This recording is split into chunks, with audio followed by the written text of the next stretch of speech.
ஓம் சாய்ராம்.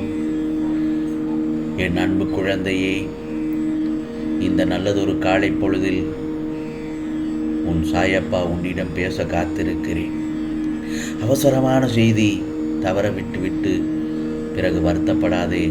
ஆம் செல்லமே, வாழ்க்கையில் என்றும் கடந்த வாதைகளை சற்று நினைவுபடுத்திப்பார். நீ எவ்வளவு மாறி உள்ளாய் என்பதை உணர்வாய். உனக்கு மட்டும்தான் எப்போதும் கஷ்டங்கள் இருப்பதை போன்று உணர வேண்டாம். யாரும் இல்லை என்ற எண்ணத்தை உனக்குள் ஏற்படுத்தி கொள்ள வேண்டாம். மற்றவர்களுக்கு நல்லது நினைத்தால் அதை தப்பாய் புரிந்து கொள்கிறார்களே என்று நீ ஏன் புலம்புகிறாய்? புலம்ப வேண்டாம். ஏனென்றால் உன் உண்மையான அன்பை உதாசீனப்படுத்துபவர்களுக்கு நிச்சயம் ஒரு நாள் உன் அருமை புரியும். எது நடந்தாலும் ஒன்றை நினைவுகொள். துன்பங்கள் உன்னை காயப்படுத்த அல்ல, பக்குவப்படுத்த. இன்பங்கள் உனக்குள் நம்பிக்கை ஏற்றி வாழ்வில் நிம்மதியான அமைதியான வாழ்வை நிச்சயமாக பெற்று வாழ்வாய். கவலைகளை எல்லாம் விடுத்து காரியத்தில் கண்ணாக இரு. ஆம் செல்லமே, எல்லாமே உன் கையில்தான். அடுத்தவர்கள் நன்றாக இருக்கிறார்கள், நானும் நன்றாகத்தான் இருக்கிறேன் என்று முதலில் நம்பு. உன் உண்மையான அன்பை உதாசீனப்படுத்துபவர்களுக்கு நிச்சயம் ஒரு நாள் உன்னுடைய அருமை புரியும். எது நடந்தாலும் ஒன்றை மட்டும் நினைவில் கொள். துன்பங்கள் உன்னை காயப்படுத்த அல்ல, பக்குவப்படுத்த. இன்பங்கள் உனக்குள் நம்பிக்கை ஏற்றி வாழ்க்கையில் நிம்மதியான அமைதியான வாழ்க்கையை வாழப்போகிறாய். கவலைகளை எல்லாம் விடுத்து உன்னுடைய காரியத்தில் கண்ணாக இரு. எல்லாமே உன் கையில்தான். அடுத்தவர்கள் நன்றாக இருக்கிறார்கள், நானும் நல்லாத்தான் இருக்கிறேன் என்று முதலில் உன்னை நம்பு. நல்லதை எத்தனை முறை வேண்டுமானாலும் திரும்ப நினைத்து மகிழ்ச்சி அடை. ஆனால் கெட்டதை கூட நினைத்து பார்க்காதே. உன் வாழ்வில் நடக்கவிருக்கும் தீமைகளை தவிர்த்து கொள்ள உன் எண்ண அலைகளால் முடியும். நம்பிக்கையோடு நேர்மறையான எண்ணங்களை எண்ண ஆரம்பி.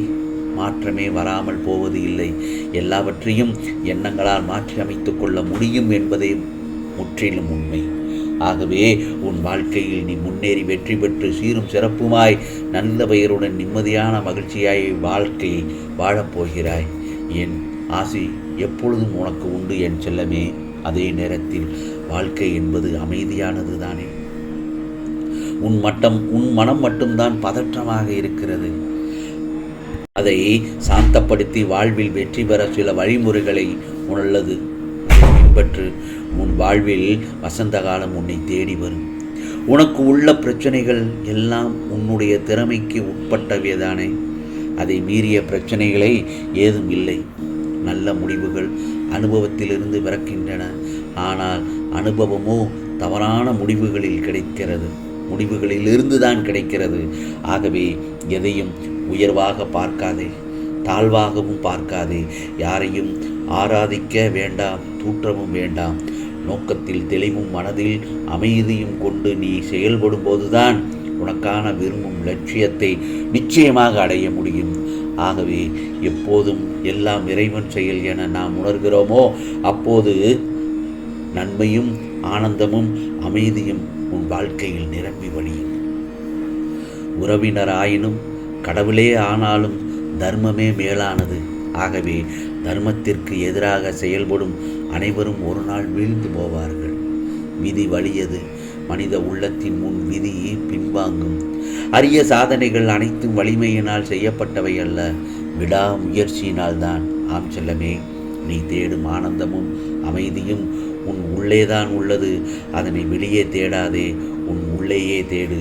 நல்ல வாழ்க்கையை அமைத்துக்கொள்ள அறிவு ஒளியை பெற உன் உள்ளத்திலிருந்து வரும் பொறாமை, போட்டி, பேராசை, பயம் போன்ற அழுக்குகளை அகற்றி உன்னை தூய்மைப்படுத்திக் கொள்ள வேண்டும். ஆம் செல்லமே, நீ தனியாக நின்றுதான் இதை சாதிக்க வேண்டும். இதில் யாராலும் உனக்கு உதவ முடியாது. என் வார்த்தைகள் மீது நம்பிக்கை வைத்து செயல்படு.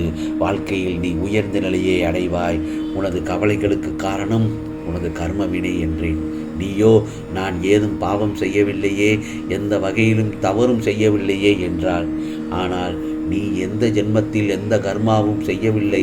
ஆனால் இதற்கு முந்தைய ஜென்மங்கள் எப்படி இருந்தன என்பது உனக்கு தெரியாது. அதன் விளைவுகளாக கூட இந்த துன்ப நிலை என்பதை நீ உணர்ந்து கொள்ளலாமே. பழைய ஜென்மம் விஷயங்களை சொல்லி என்னை சமாதானப்படுத்த நினைக்காதீர்கள். இதற்கு என்ன காரணம் நீ கேட்கலாம். இவையெல்லாம் இறைவனின் திருவிளையாடல்.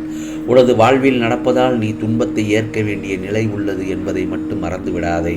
அப்படியானால் என் கஷ்டம் தொடர்கதையாகத்தான் இருக்கப் போகிறதா சாயப்பா என்று என்னிடம் கேட்கிறாயா? நிச்சயமாக இல்லை. எப்போது என்னை உறுதியாக பற்றி கொள்ள ஆரம்பித்தாயோ அப்போதே நீ விடுதலையின் படியில் காலை வைத்து விட்டாய் என்பதை உறுதியாக நம்பு. இந்த சாயி உன்னுடைய வலியையும் பிரச்சனைகளையும் எதையும் நிர்மூலமாக்கி விடுவாய். ஆகவே அனைவர் மீதும் கருணை கொண்ட இந்த சாயப்பா உன்னையும் பாதுகாப்பேன். நான் எப்பொழுதும் உன் கூடவே தானே இருக்கிறேன். இப்போது நீ பிரச்சனைகளில் தடங்கல்களில் என்னும் கடலில் கழுத்து வரை மூழ்கி இருக்கலாம். துக்கமும் வேதனையும் படுகொலியில் அமிழ்ந்து போயிருக்கலாம். கவலைப்படாதே, வருத்தப்படாதே, அமைதியாக இரு, பொறுமையாக இரு.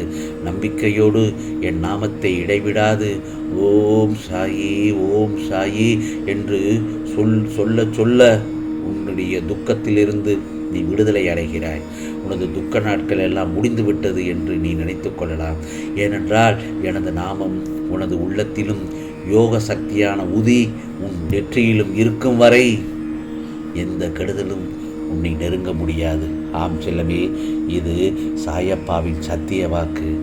ஆகவே உன்னை இழந்தவர்களும் கைவிட்டவர்களும் கடன் கொடுத்து சுரண்டியவர்களும் உன்னை பார்த்தவுடன் கதவை சாத்தி கொண்டு போனவர்களும் இதோ உன்னை பார்த்து பிரமிக்கப் போகிறார்கள்.